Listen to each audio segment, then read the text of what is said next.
meu coração dizendo: Deus, que eu vou ministrar hoje. O Senhor ministrou ao meu coração hoje à tarde, já agora nesta noite. É a palavra que eu tenho que falar com a minha igreja hoje, a minha esposa. Eu fiquei esperando ela ter a oportunidade dela para saber que eu ia pregar.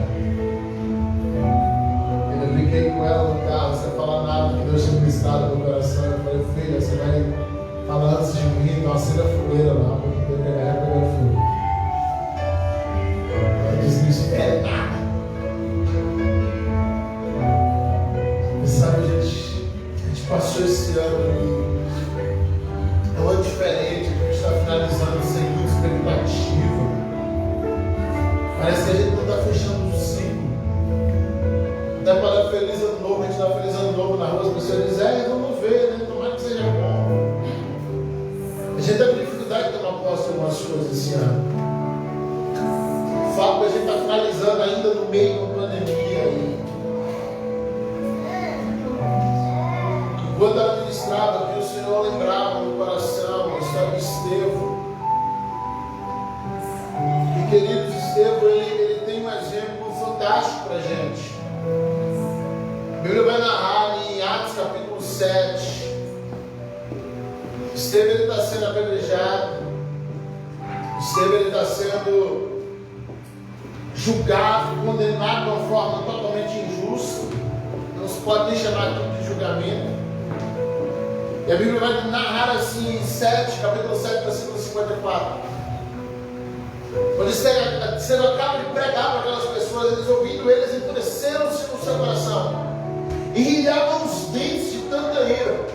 Mas Estevão, cheio do Espírito Santo, meu Deus, está no meio de um julgamento, prestes a ser, deixa só a imagem, não vai deixar ser prestes a ser condenado, prestes a ser morto, prestes a ser destruído. A Bíblia diz que no meio disso tudo, obrigado, ele olha para o céu, versículo 55, e ele vê a glória de Deus e Jesus que estava à sua direita. Aleluia. Ele está no meio de um julgamento, ele está ali, não sei, talvez de joelho, com certeza amarrado. Ele sabe o que vai acontecer, ele sabe que tudo vai dar errado ali para frente, que é questão de minutos para ele ser morto, os outros estão rangendo os dentes de tanta raiva. Aí o que Estevão quer falar? Ele pede para falar e alguém diz: quer que você tenha falar isso em defesa? Diz: não, não é minha defesa. Versículo 56. É que eu estou vendo os céus abertos. Não, eu quero falar do julgamento. O que você tem para falar? Não. É que eu estou vendo o céu aberto. E o Filho do Homem, ele está em pé, de junto do Pai, esperando lá. Estevão, você tem noção que você vai morrer? Sim, mas é que eu estou vendo ele me esperando. Ele está lá em pé na porta. Ele está de junto do Pai, ele fica me esperando. E a Bíblia vai descrever esse cenário, dizendo assim: no meio disso tudo, Estevão viu a glória de Deus.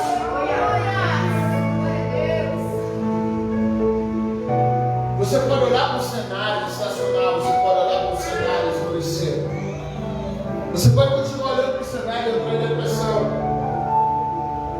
Eu ouvi alguns dias atrás o ditador da China dando uma entrevista, que foi uma entrevista muito clara. Nesse dia ele não poupou palavras.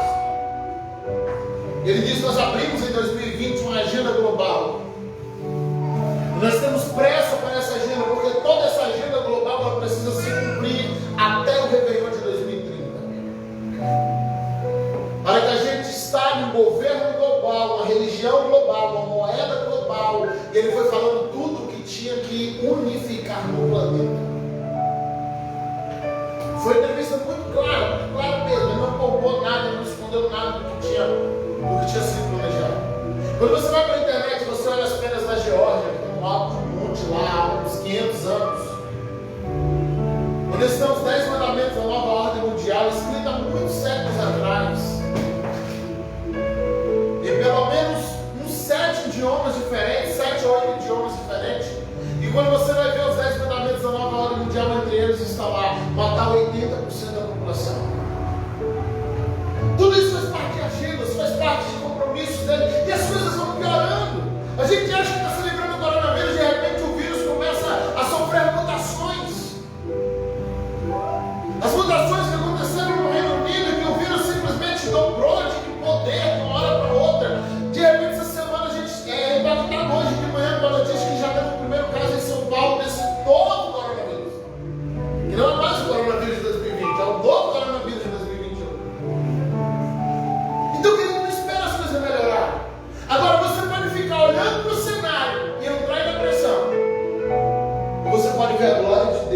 do Senhor impera, a porta do céu espera. Se o seu plano é ficar aqui na terra, se o seu plano é gostar da terra, viver na terra, investir na terra, meu irmão, o negócio vai estreitar. Vai ficar feio. Alguns selos já começam a ser abertos, algumas trombetas já começam a tocar. Sim, precisa acontecer. O cenário está se cumprindo. Porque a Bíblia vai na Bíblia e diz: nós temos pressa. A Bíblia vai descrever cenário mais ou menos assim. Eu via Satanás descendo das alturas, ele caiu por terra e ele tinha grande pressa, porque ele sabia que o seu tempo era pouco. O diabo está entendendo o tempo é exatamente melhor do que a igreja.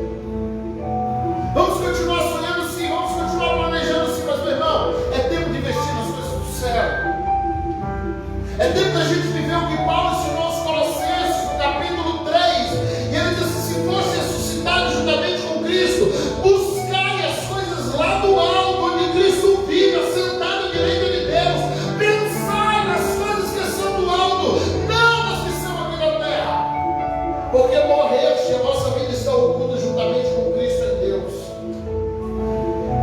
Se a nossa ideia é viver na terra, fazer coisas na terra, então a gente vai só entrar em colapso, irmão. Você vai ficar doido de tanto ouvir notícia, de tanto ouvir que as coisas estão piorando, de tanto ouvir que as coisas estão arruinando. Agora, se o seu alvo é Cristo, está na hora de ver a glória dele no meio do cenário ruim. E se é possível ver a glória de Deus no meio do cenário ruim, para um crente que não se prostra, para um crente que não aproveita de um momento de pandemia para se estacionar. Não é porque eu estou de férias espiritual. Muitas vezes nessa pandemia nós não paramos para assistir nem a live. A igreja com 40 pessoas chegava na live e tinha 8. Quem achou que ficou 70 dias de férias, que não prestou, a gente não entendeu o cenário. O Senhor querendo que a gente construísse um altar dentro de casa e a gente não entendeu o cenário. Muita gente não entendeu o cenário. Muita gente não compreendeu o cenário que o Senhor estava querendo fazer dentro das casas. E por que a gente precisava construir um altar? Porque foi lá na porta das casas que o Senhor mandou colocar o sangue do Cordeiro, para poder o anjo da morte não tocar. Mas a gente ficou preso a coisa. Muita gente foi lá, pegou um saquinho de suco de uva e ficou passando na porta para fazer a campanha do sangue do Cordeiro. Ficou fazendo isso, aquilo, outro. Não, queridos, você não passa o sangue do Cordeiro passando um pincel sujo de sangue. A gente não está mais debaixo da lei, a gente está na graça. O sangue do Cordeiro não leva mais para minha casa passando alguma coisa na minha porta. O sangue do Cordeiro leva para minha casa, construindo um altar de adoração na minha sala, no meu quarto, na minha cozinha, sentando com a minha família para adorar junto, para louvar junto, para orar junto. É assim que eu levo o sangue do Cordeiro para minha casa no tempo de graça. Aleluia. Deixa só um pouquinho mais baixo. Obrigado. É assim que eu levo o sangue do Cordeiro, mas não, a gente fica no misticismo. Não em vão, esse ano eu entreguei a minha tese de doutorado. Eu falei: desmistificando o pentecostalismo. Eu até brinquei com alguns irmãos para essa tese, eu tenho que guardar ela debaixo de uma sete capas, porque se alguns leem, acho que eu arrumo muito problema. Mas é porque tem muita coisa que a gente ouve na palavra de Deus, a gente quer viver na palavra de Deus, a gente sabe o que é o certo para fazer, mas a gente fica tentando achar um atalho místico. Eu vou passar um suco de uva aqui na porta, que é o sangue do Cordeiro. Não, eu vou jogar óleo 7 dias aqui na porta. Sim, não pode funcionar, pode. O Senhor pode honrar a tua fé, pode. Mas o que Ele quer não é isso. Ele quer que você construa um altar de adoração lá. Ele quer que você se levante nesse ano 2021. Que você comece a marchar. Que você esteja disposto a sabe, restituir todo o atrasado que você não conseguiu fazer nesse ano 2020. Fomos impedidos de fazer muitas coisas em 2020. Muitos dos nossos projetos ficaram embargados. Muitos dos nossos projetos não foram adiante. Mas que nesse ano 2021, meu irmão, a gente olha tudo para fora. Que a gente entre nesse ano 2021 daqui a 20 minutos. E que quando a gente acordar amanhã, que a gente levante e diga: Senhor, esse vai ser um ano diferente, de uma unção nova.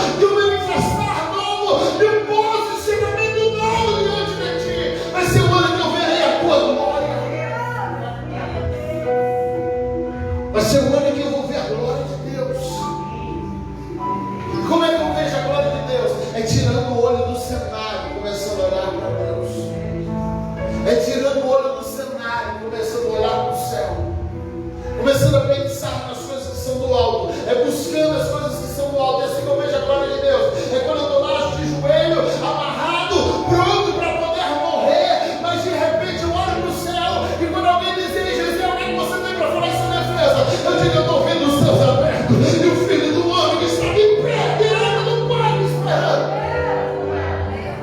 Você acha que dali diante importou para Estevão se ele ia morrer a pedrada, a facada, a morte de leão ou qualquer outra coisa? Você acha que fez alguma diferença para Estevão? Imagina aquela pedrada que jogavam nele e ele dizendo: por que não acelera isso? Por que não acelera isso? Eu já citei aqui algumas vezes o Bispo Inácio. Ele é um período pós-bíblico. O Bispo Inácio, antes de morrer, revelou-se aquele menino que sentou no colo de Jesus. O Bispo Inácio, quando está sendo levado, o imperador manda um general ir lá na Antioquia, igreja que Paulo tinha pastoreado, e traz o Bispo Inácio no porão de um navio para matar no Coliseu Romano, porque eles queriam expor o maior líder da época. 105 anos, o Bispo Inácio está no porão do navio, e de repente, quando eles param de Hermina, a igreja está lá no porto, esperando para ver que se entrou a greta na bandeira que era do Bispo Inácio. Um guarda desce com uma carta para entregar a Policarpo, discípulo de João, pastor da igreja de Eusmina. E na carta o Bispo Inácio pede a Policarpo, dizendo: parem de orar para Jesus me dar livramento. Eu estou ansioso para ver o rosto do meu Jesus. Sabe, isso é para quem entendeu o céu, irmão. A gente está preocupado com a igreja que está morrendo no Afeganistão, no Irã, na Índia. Aquela igreja está mais viva do que a nossa. A gente está preocupado com a igreja que está morrendo na China. Não, eles estão mais vivos do que nós. Porque quando derrubam uma igreja, eles cavam um buraco no chão e adoram lá dentro. Aqueles irmãos estão morrendo, eles não param de orar. Eu li um livro que foi até a Priscila que me deu. O Homem do Céu, o irmão Wu. Um chinês que ele conta o cenário de como vive a igreja chinesa. Ele falou assim: irmãos, a gente marcava as escondidas. Não podia ser nem por rede social, porque tudo é monitorado. Eles se encontravam em fazendas. Iam lá e faziam aqueles cultos. E eles falavam assim: a gente cultua a noite toda, porque a gente não sabe quando vai ser a próxima oportunidade. E ele manifesta no seu livro uma decepção com os irmãos americanos, da América do Sul e da América do Norte. Ele falou: quando chega um missionário, um pastor norte-americano ou sul-americano, a gente reúne ansioso para ouvi-los. Eles falam que são missionários e foram fazer missão na China, e eles chegam lá e a gente reúne no meio do mato para ouvi-los. Ele falou assim: só tem problema. Os irmãos americanos só conseguem pregar 40 minutos. E os cultos deles só duram 2 horas. Só que a gente não tem chance de ficar cultuando o povo. Porque no dia que a gente tem uma chance, se a gente conseguir ficar uma semana ali, a gente tem uma semana sem parar o culto de noite. Ele falou assim: não, o americano prega 40 minutos, eles não têm mais o que pregar, e a gente prega a noite toda. Eu falei: bicho, matando a gente.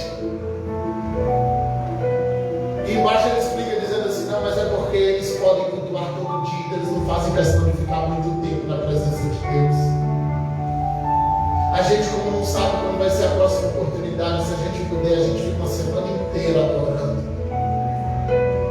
Ele fala que vezes que eles reuniram, que eles não tinham mais o que falar, as músicas já tinham repetido tantas vezes. E ele fala assim: nós não tínhamos nem mais o que fazer, mas para não sair da presença de Deus, o pregador senta lá na frente e deu o livro de Mateus todinho. Chegando no culto, não, o livro de Lucas, não, o livro de Marcos, mas só para não sair do culto, só para não parar o culto. Por quê? Porque não sabe quando vai poder se reunir de novo. Irmãos, a sede que eles têm, a gente está dizendo que eles estão morrendo. Não, queridos, a carne está morrendo, mas o espírito deles está vivo. Se a gente tivesse metade da própria, sabe do que esses irmãos têm o propósito deles? Missionários que estão vendo seus filhos serem assassinados na sala de casa, na frente deles,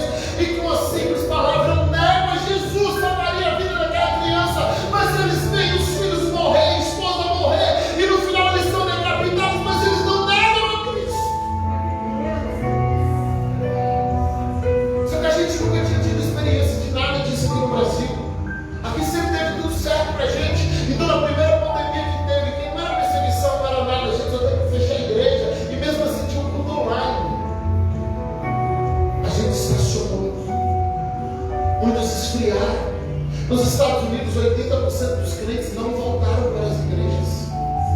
Decidiram ser crentes em casa. Aqui no Brasil nós tivemos um cenário um pouco menor, talvez 30% ou 40% não retornaram. Decidiram que vão assistir as lives agora e está tudo certo, porque não precisa mais se reunir. Esqueceram da palavra que disse: não deixe de congregar, como é costume de alguns, porque a gente precisa estar junto para se exortar, para se edificar, para se estruturar, para cuidar uns dos outros. Esqueceram do que Paulo ensinou em suas cartas, dizendo: nenhum de nós somos igreja. A frase que eu mais ouvi nessa pandemia foi: eu sou igreja. Não, você não é igreja. Eu não sou igreja. A Bíblia diz que nós somos membros do corpo. A igreja é o corpo. Eu sozinho sou só um membro. Paulo vai mais além, foi mais enfático, dizendo: a orelha não pode dizer eu não preciso da boca. A boca não pode dizer eu não preciso do nariz. A mão não pode dizer eu não preciso do pé. Paulo resolve deixar isso muito didático, dizendo: um não pode dizer eu não preciso do outro, porque o corpo só é formado quando todos os membros estão reunidos. Nós fazemos parte do corpo místico de Cristo, que é o corpo que reúne todos os cristãos da terra, e nós fazemos parte do corpo visível, que é a igreja que se reúne para adorar a Deus. Juntos formamos órgãos que formam o corpo. Quando você entra esse 2021, meu irmão, disposto a se levantar, não dá mais tempo para a gente ficar com os nossos negócios, não, porque eu quero servir assim, eu quero servir assado, não dá mais tempo para isso. Jesus está voltando.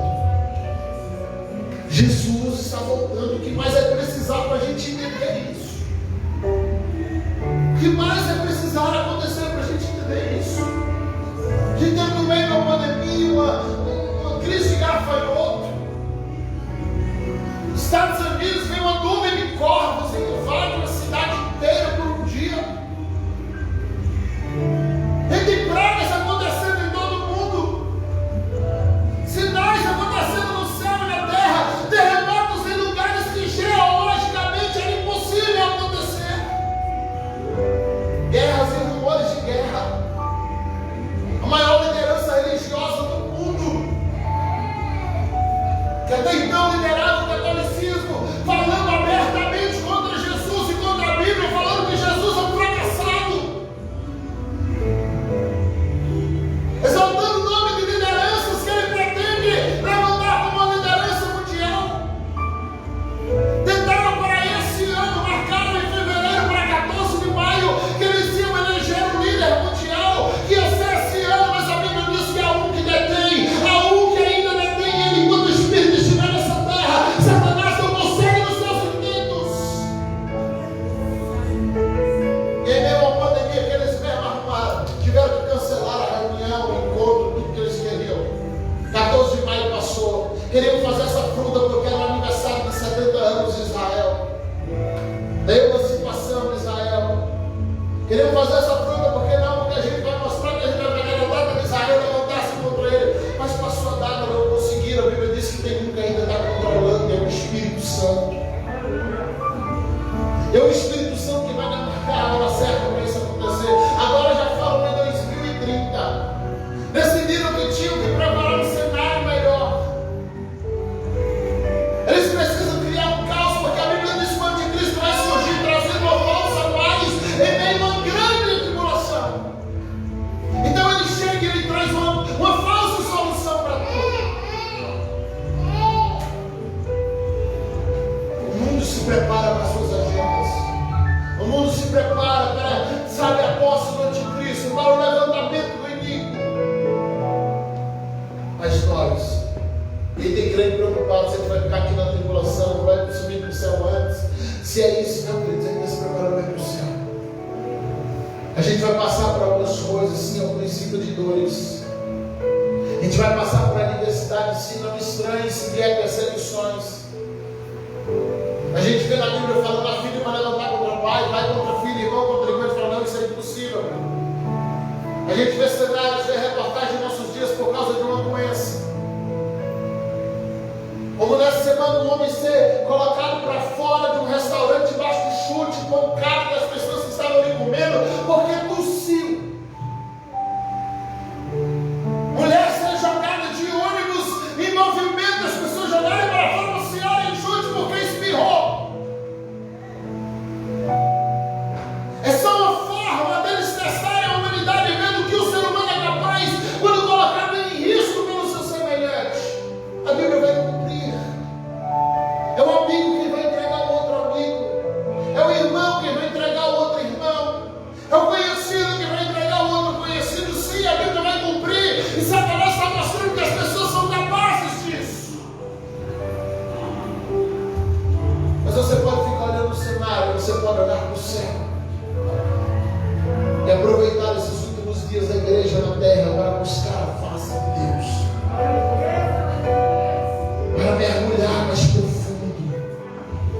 Se você não deseja e não quer buscar a face de Deus nem por alguns minutos aqui nesses dias, como você vai conseguir viver eternamente diante da face dele no céu? Então, assim como o inimigo está testando a humanidade, o Senhor também precisa, olha para a gente precisa encarar tudo isso como um teste. Até onde eu estou disposto para Jesus? Até onde eu estou disposto ao nosso Mestre? Até onde eu estou disposto pelo céu? Até onde eu estou disposto a ir por Cristo? Ou será que o meu limite é só tempo de paz? Ou será que o meu limite é só tempo de bonança? Ou será que o meu limite é só quando tudo dá certo? É só quando tudo vai bem? A gente vive num país livre, a gente não se preparou para viver momentos de crise. A gente não se preparou para viver momentos de agonia. A gente não se preparou para viver perseguições. Mas nós precisamos nos preparar.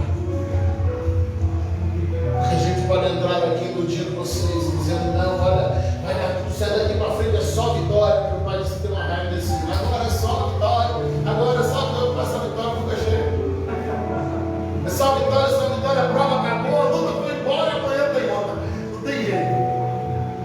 Porque Jesus disse que no mundo tereis aflições. Mas ele também disse que tem de bom. Então ele não prometeu acabar as aflições, ele prometeu acalmar você. Ele não prometeu acalmar o mar, ele prometeu te acalmar você, para você conseguir caminhar sobre as águas. O problema é que a gente só foi treinado para acalmar o mar, a gente não foi treinado para andar sobre as águas. A gente não quis se treinar para isso, porque ele diz: não, Senhor, acalma o mar e eu continuo aqui deitadinho no meu barco. Mas às vezes Jesus quer que você desça do barco e caminhe sobre a tempestade. Então pode ser que nesse ano ele acalme todas as tempestades. Mas se ele não acalmar,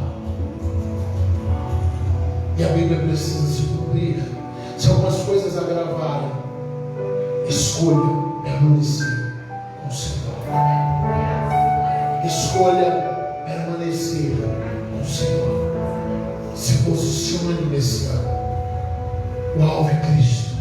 O alvo é o céu. Tira o olho do cenário, irmão. Desliga o jornal. Desliga tudo que fica botando neurose na tua cabeça. Chega lá o áudio, o vídeo, não sei o que. Apaga antes de ouvir. Para tudo, é tempo de ouvir o Senhor. A gente não vai ouvir Deus para profetar lá no vídeo, disso, daquilo, outro. Você ouve Deus entrando no teu quarto, fechando tua porta, falando com Ele. O Senhor quer abrir de novo o leque das revelações, das missões desses dias. Mas isso não vai ser possível enquanto a gente estiver olhando mais a internet, mais as notícias, mais as profecias que não tem como a gente saber quais são verdadeiras e quais são falsas. Enquanto a gente estiver olhando mais essas coisas e não ouvindo aquele que pode trazer a solução, não tem como ter visão, não tem como ter revelação, não tem como o Senhor mostrar coisas sobrenaturais, porque o nosso olhar está voltado para coisas humanas. Pensar nas coisas que são de cima, buscar as coisas que são de cima e não as que são na terra. Porque se você morreu com Cristo, a tua vida já está escondida em Cristo, em Deus. Se você morreu com Cristo, a tua vida já está escondida nele. Agora olha o que diz aqui no versículo 4 de Colossenses 3. Quando Cristo, que é a nossa vida, se manifestar, então vós também sereis manifestados com Ele em glória. Então vós, e gastando nesse capítulo 3, eu li só a parte boa. Bom, daqui em diante vai ser descoberto assim: fazer morrer a nossa natureza terrena. Aí tem uma lista de pecado. Por essas coisas que vem a ira de Deus sobre os filhos da desobediência. Aí você lê depois em casa esse capítulo 3 de Colossenses, aí você se bate sozinho lá. Tá bom? Para dizer, o pastor bateu na virada. Quer ser pé, capítulo 3, amanhã, calma, dia 1º, bom dia para isso. Colossenses é pequenininho, então dá para você ler até o livro inteiro. São 4 capítulos minúsculos. Mas vamos orar. Mas que mais do que um hábito muito por dentro construir essa semana. Você entenda a necessidade dessa oração. Mais do que dobrar o joelho, ficar olhando no relógio para ver se já passou da meia-noite, esperando alguém soltar uma bomba. Você entenda a necessidade dessa oração.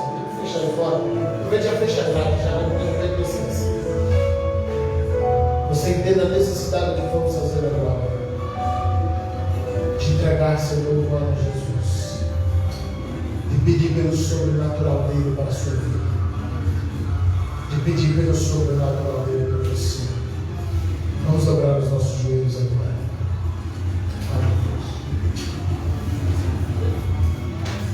Aleluia.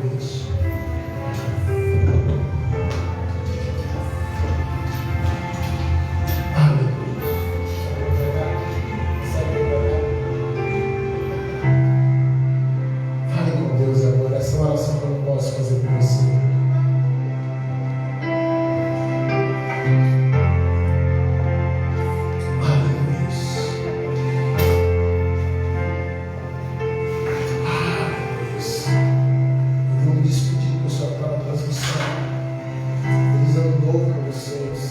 Dobra o teu joelho para cá.